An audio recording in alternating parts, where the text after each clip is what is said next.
Hello everyone, welcome back to the channel. I hope you're doing well today.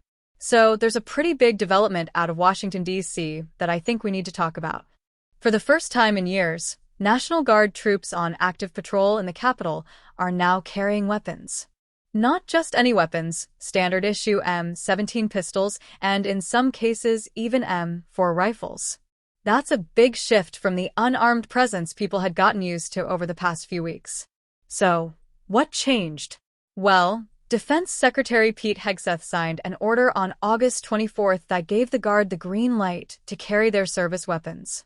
By that same evening, some troops were already out on the streets armed. Now, the official line is that this is about ensuring security and deterring threats. But the rules of engagement are very strict. Weapons can only be used as a last resort, and only if there's an imminent threat of death or serious harm. But let me ask you this.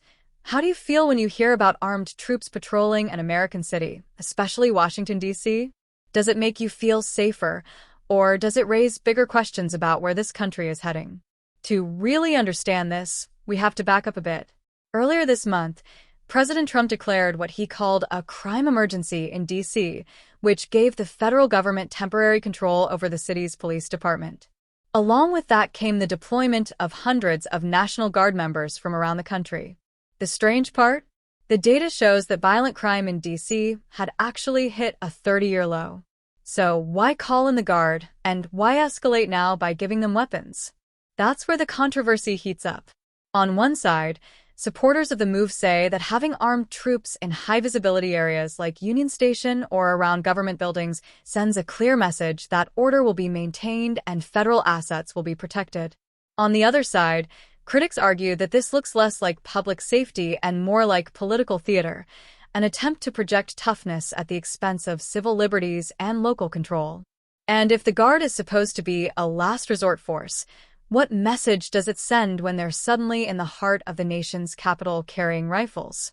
It's also important to look at how people in D.C. are responding. A recent Washington Post poll found that about 80% of local residents oppose the takeover and the deployment. Many are out protesting, saying this feels like militarization of their neighborhoods. And here's something worth thinking about. D.C. doesn't have the same level of self-governance as the states. So when the federal government steps in, residents don't have much power to push back. That raises a huge question. Should people who live in D.C. have more say in how their city is policed, or is federal oversight sometimes necessary because of its unique role as the capital? And this isn't just about D.C.